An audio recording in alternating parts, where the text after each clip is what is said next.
The dining room was a battlefield dressed in lace and candlelight. The air smelled of roasted turkey and simmering resentment, the kind that festers over years of small slights and unspoken grudges.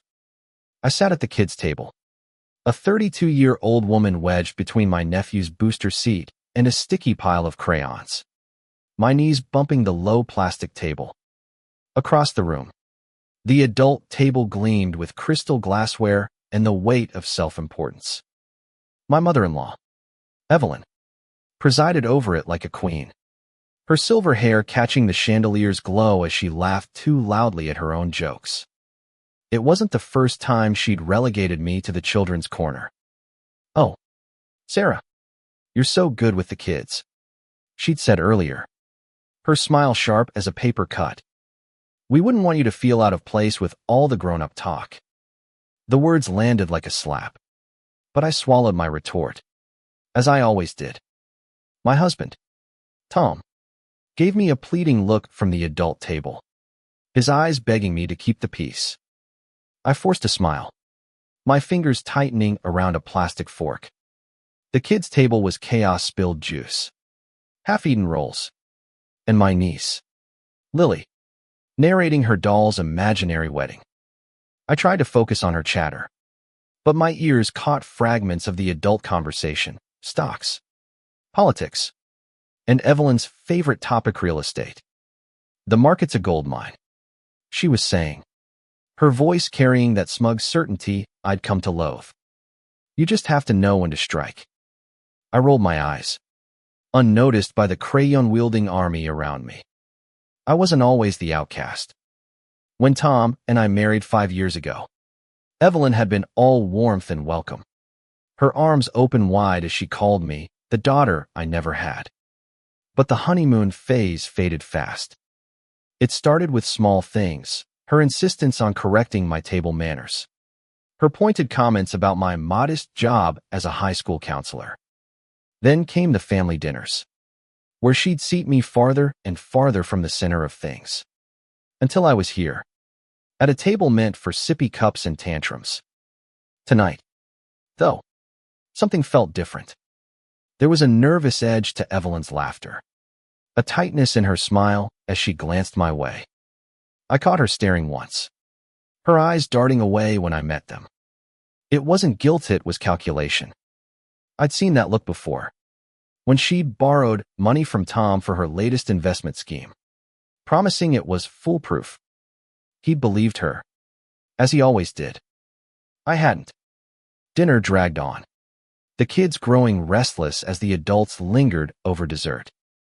I was helping Lily color a lopsided heart when Evelyn's voice cut through the noise. "Sarah, dear," she called, her tone syrupy. "Could you come here for a moment?" The room quieted, all eyes turning to me. I stood, brushing crumbs off my skirt, and crossed the divide between the tables, feeling like a petitioner approaching the throne. Evelyn patted the chair beside her, a rare invitation to the inner circle. "We were just talking about the beach house," she said, her voice loud enough for everyone to hear. "You know, the one I bought last year. Such a steal." I nodded, wary. The beach house was her pride and joy, a sprawling property she'd leveraged heavily to buy, convinced it would double in value. Tom had warned her it was risky, but Evelyn didn't listen to anyone, least of all her son. "I was thinking," she continued, her eyes locking onto mine, "you and Tom could help out a bit. Just a small loan to cover the mortgage for a few months. The market's just taking a little dip." Her smile was brittle, and I saw it then, a desperation beneath her polished exterior. The adult table watched, waiting for my response.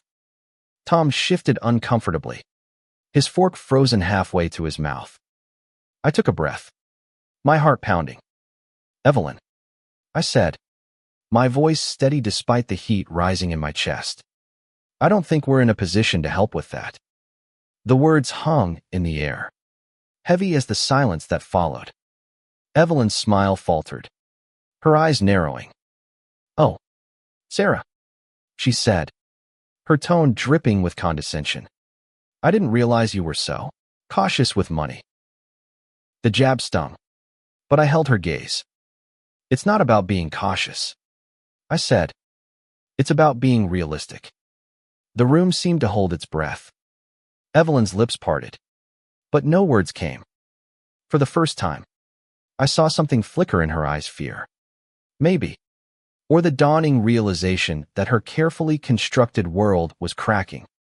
The silence after my refusal was deafening, broken only by the clink of a spoon against a plate. Evelyn's face flushed, a mottled red creeping up her neck as she tried to laugh it off. Well, she said, her voice a touch too bright. I suppose we'll manage. But the crack in her composure was unmistakable, and the adult table shifted uneasily, their eyes darting between us. Tom reached for my hand under the table, his grip tight, but I pulled away. I wasn't angry at him not yet, but I was tired of playing the dutiful daughter-in-law. I returned to the kids' table, where Lily was now smearing mashed potatoes into her hair. Aunt Sarah, look, I'm a chef, she squealed, oblivious to the tension across the room. I forced a smile, but my mind was racing. Evelyn's request wasn't just about money, it was about control, about keeping me in my place. She'd seated me with the children to remind me I wasn't one of them, and now she expected me to bail her out of her own reckless decisions. The irony burned. As the evening wound down, the family scattered, kids to the living room, adults to their wine and whispered conversations. I helped clear the plates, my movements mechanical, until Tom cornered me in the kitchen. Sarah, he said, his voice low, why didn't you just say we'd think about it? You didn't have to shut her down like that. I set a stack of plates in the sink, harder than I meant to, because she doesn't get to treat me like a child and then ask for my money. Tom, you saw where she put me tonight. Again. His jaw tightened, but he didn't argue. He knew I was right. He'd seen the pattern, even if he didn't want to admit it. She's my mom, he said finally, his voice softer. She's just stressed. The beach house was a bad call, but she'll figure it out. I wanted to believe him, but I'd heard it before.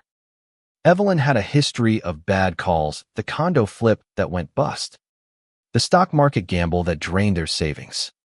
Each time, she'd leaned on Tom, and by extension, me. We'd dipped into our savings twice already to cover her debts, and I'd watched our dreams a house of our own, a family slip further away with every check we wrote. Later, as we drove home, the silence between us was heavy. Tom stared at the road, his hands tight on the wheel. She didn't mean to offend you, he said finally. The kids' table thing, it's just her way of keeping things light.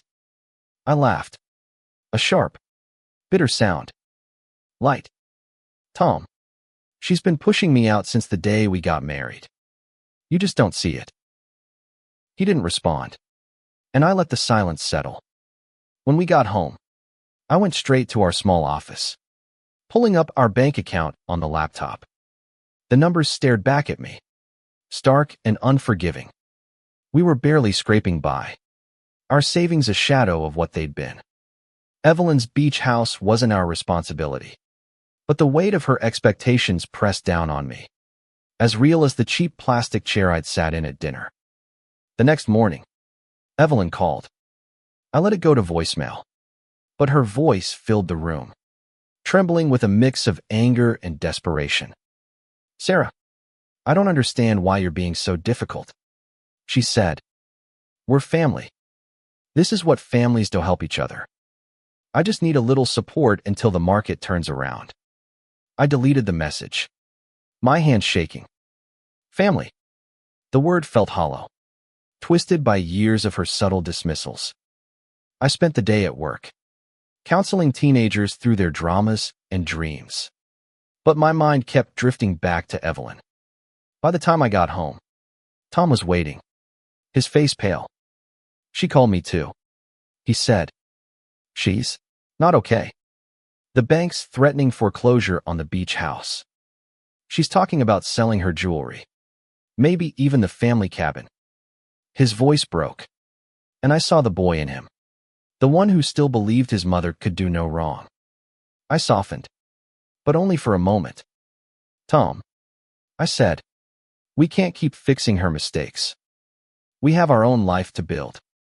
He nodded, but his eyes were distant, caught between loyalty to his mother and the reality of our strained finances. I knew then that this wasn't just about a mortgage, it was about who we were as a couple, and whether we could stand together against the pull of Evelyn's chaos. The next few weeks were a tightrope walk. Evelyn's calls became more frequent, her tone swinging between pleading and accusatory. You're abandoning me, she'd say, her voice thick with tears, only to pivot to, I didn't raise Tom to be so selfish. I stopped answering, letting Tom deal with her. But the strain was eating away at him. He'd come home from work quiet, his shoulders hunched, as if carrying the weight of her crumbling empire. I tried to focus on my own life, me students, my routines, but Evelyn's shadow loomed large. One evening, I found Tom in the living room, staring at a stack of papers. What's this? I asked, my stomach twisting. He hesitated, then slid a document across the table. It was a loan application, half filled out, with our names on it. She asked me to look into it, he said, avoiding my eyes, just to see what we could do. I felt the air leave the room. Tom, we agreed we wouldn't do this. My voice was calm, but inside, I was screaming. He rubbed his temples, his face etched with exhaustion. I know, Sarah, but she's my mom. If we don't help, she could lose everything. I wanted to shake him, to make him see that everything included user future, our stability. Instead, I walked away, locking myself in the bedroom to keep from saying something I'd regret. The next day, I went to see my sister, Rachel, the only person who truly understood the Evelyn saga. Over coffee, I poured out the story of the kids' table, the mortgage, the loan application. Rachel listened, her eyes narrowing. She's manipulating him, she said bluntly. She's always known how to pull his strings. You need to draw a line, Sarah, or she'll keep taking until there's nothing left. Rachel was right, but drawing that line felt like betraying Tom. I loved him, loved the man who'd once promised to build a life with me, not his mother. But love wasn't enough to fix this. I needed to act. That night, I sat Tom down and laid it out. We're not taking out a loan, I said, my voice firm. We can't afford it. And even if we could, it's not our mess to clean up. He looked at me, his eyes searching, and for the first time, I saw a flicker of agreement. But Evelyn wasn't done. The following Sunday, she showed up at our apartment unannounced, her face pale and her hands clutching a folder stuffed with papers. I need to talk to you both, she said, her voice trembling. She sat on our couch, looking smaller than I'd ever seen her, and spread the documents out: bank statements, mortgage notices, a valuation of the beach house that was far lower than she'd claimed. I made a mistake, she admitted, her voice barely above a whisper. I thought I could handle it, but I can't. I waited for the tears, the guilt trip, but they didn't come. Instead, she looked at me, her eyes raw with something I hadn't seen before: vulnerability. Sarah, she said, I know I haven't been fair to you. I didn't know how to let you in. It was the closest she'd ever come to an apology, and it caught me off guard. For a moment, I saw not the imperious queen of the dining room, but an aging woman terrified of losing everything she'd built. Tom reached for her hand, but I stayed still, my heart torn. Part of me wanted to comfort her, to bridge the gap between us. But another part, the part that still stung from years of slights, held back. Evelyn, I said, choosing my words carefully. I'm sorry you're in this position, but we can't fix it for you. We have our own life to protect. Her face crumpled, and she nodded, a single tear slipping down her cheek. It was the first time I'd ever seen her cry, and it shook me more than I expected. As she left, Tom turned to me, his expression a mix of relief and guilt. "Thank you," he said quietly, "for standing your ground." I nodded, but the victory felt hollow. We'd drawn the line, but at what cost? Evelyn's tears lingered in my mind, a reminder that even the strongest facades could crack under pressure. The days after Evelyn's visit were quiet, but it was the kind of quiet that comes before a storm. Tom and I moved through our routines, polite but distant, the weight of our decision settling between us. I wanted to believe we'd done the right thing, but doubt gnawed at me. Had I been too harsh? Was I punishing Evelyn for years of resentment instead of helping a struggling woman? The questions kept me up at night, my mind replaying her tear-streaked face. Evelyn didn't call again, but her absence was louder than her presence had ever been. Tom's phone stayed silent, and I could see the toll it took on him. He'd always been the peacemaker, the one who smoothed over his mother's sharp edges. Now, he was caught between her and me, and I hated that I'd put him there. But I couldn't back down, not when our future was at stake. A week later, I got a call from my brother-in-law, Mark, Evelyn's other son. "She's selling the beach house," he said, his voice clipped. "She's furious. Sarah, she thinks you turned Tom against her." I gripped the phone, my stomach sinking. "Mark, we didn't have a choice," I said. "We can't afford to bail her out." He sighed, and I could hear the exhaustion in it. "I know, but she's not taking it well. Just watch out." The warning stayed with me, and sure enough, Evelyn's next move came at the family reunion 2 weeks later. The event was held at her sprawling colonial home, the one she'd owned since Tom was a boy. I braced myself as we walked in, expecting another kids' table demotion. But this time, Evelyn barely acknowledged me. She was all smiles for the relatives, her voice bright as she recounted stories of her glory days in real estate. But I saw the strain in her eyes, the way her hands trembled when she thought no one was watching.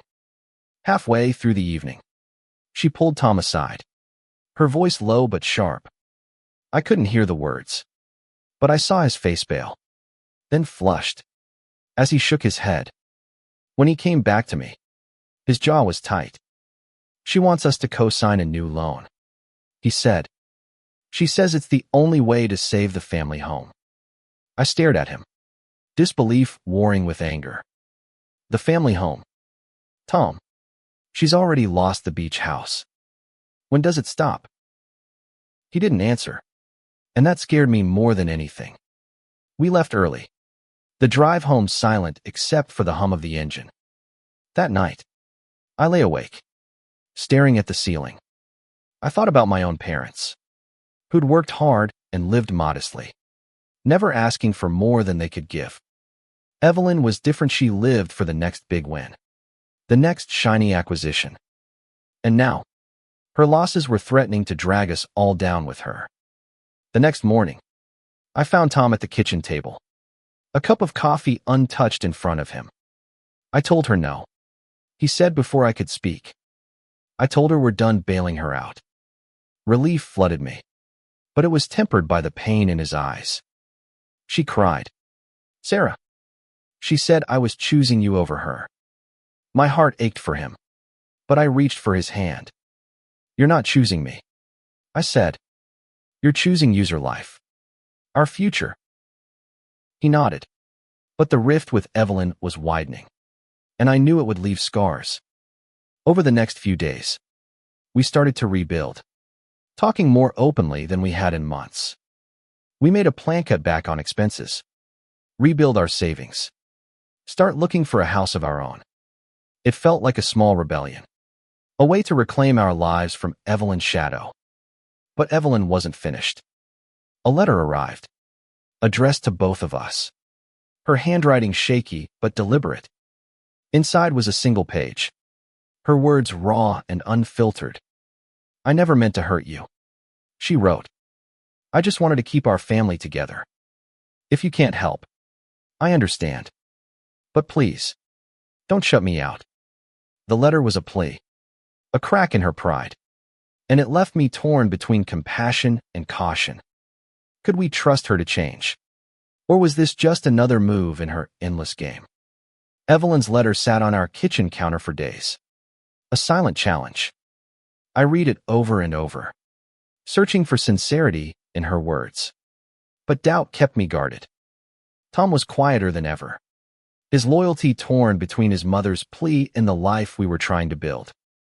I wanted to believe she could change, that her tears and admissions were real. But years of her manipulations made trust feel like a gamble. One evening, I came home to find Tom on the phone, his voice low and strained. "Mom, I can't keep doing this," he was saying. I froze in the doorway, listening as he continued. "You need to figure this out on your own. We're not your safety net." He hung up, his shoulders slumping. And when he saw me, he managed a tired smile. "I meant it this time," he said. "I'm done." I nodded, relief mixing with unease. We'd set boundaries before, only for Evelyn to find a way around them. But this felt different, final, in a way that scared us both. Over dinner, we talked about the future, about moving forward without her shadow over us. It was the first time in months we felt like a team, and I clung to that feeling, hoping it would last. But Evelyn had one last card to play. A week later, she showed up at our apartment again, this time with a suitcase and a tear-streaked face. "They're taking the house," she said, her voice breaking. "The bank." I couldn't keep up. "I have nowhere else to go." Tom's face went white, and I felt my stomach drop. This wasn't just about money, Anna Maria, it was about her survival. Or so she made it seem. She sat on our couch, looking older than her 68 years, her hands twisting in her lap. "I know I've made mistakes," she said. "I know I've pushed you away, Sarah. But I'm asking for a chance to make it right. Let me stay here, just until I get back on my feet." Her eyes met mine, and I saw something new: humility, or at least a convincing imitation of it. Tom looked at me, his expression pleading for guidance. I wanted to say no, to protect the fragile peace we'd built. But the sight of her broken, vulnerable, made it harder than I expected.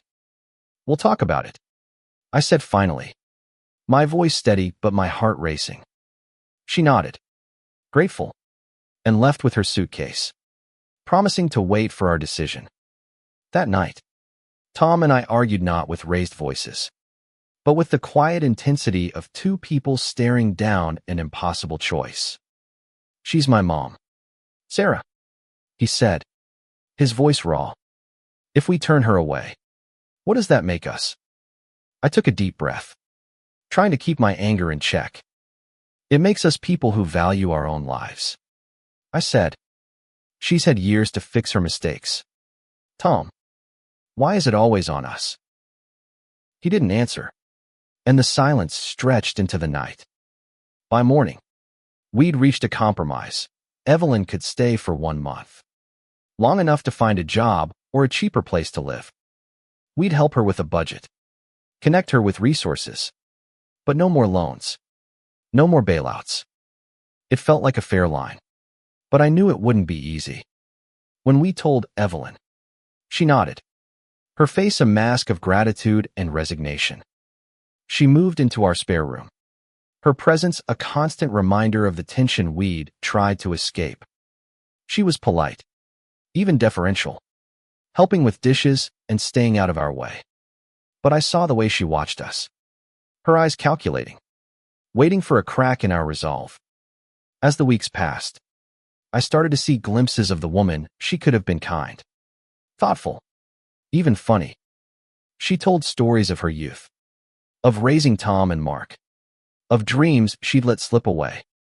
But those moments were fleeting, overshadowed by her old habits' subtle jabs at my job. Hints about better investments we should consider. I held firm, but the strain was wearing us down, and I wondered how long we could keep her at arm's length without breaking. Evelyn's month with us stretched into 6 weeks, each day a delicate balance of boundaries and compassion. She tried, in her way, to fit into our lives, cooking dinner one night, folding laundry the next. But her presence was a constant reminder of the kids' table, the mortgage, the years of slights that had built a wall between us. Tom and I clung to our routines, our late-night talks about the future. But the strain was undeniable. One evening, I found Evelyn in the living room, staring at an old photo album. This was Tom's first birthday, she said, her voice soft as she pointed to a picture of a grinning toddler smeared with cake. I was so young then, so sure I could give him everything. She looked at me, her eyes glistening. I never meant to make you feel less, Sarah. I didn't know how to share him. Her words hit me hard, peeling back layers of resentment to reveal the human beneath. For the first time, I saw her not as the enemy, but as a woman who'd built her identity on control and lost it all to pride. I sat beside her, the silence heavy but not hostile. I want us to be family, I said finally. But it has to go both ways. No more kids' table. No more games. She nodded, a tear slipping down her cheek. I'm trying, she said. I'm trying to be better. It wasn't a promise, but it was a start. The next day, she met with a financial counselor I'd found, someone who could help her navigate her debts and find a job. She was hesitant at first, pride warring with necessity. But she went, and I saw a flicker of determination in her eyes. By the end of the second month, Evelyn found a small apartment she could afford with a part-time job at a local bookstore. It wasn't the glamorous life she'd once chased, but it was hers, built on her own terms. When she moved out, she hugged me. A real hug, not the perfunctory embrace of family dinners. Thank you, she whispered, for giving me a chance. I nodded, my throat tight. It wasn't forgiveness. Not yet. But it was a step. Tom and I started to heal. Our conversations lighter. Our plans bolder. We saved for a house. Talked about starting a family. And for the first time, it felt possible.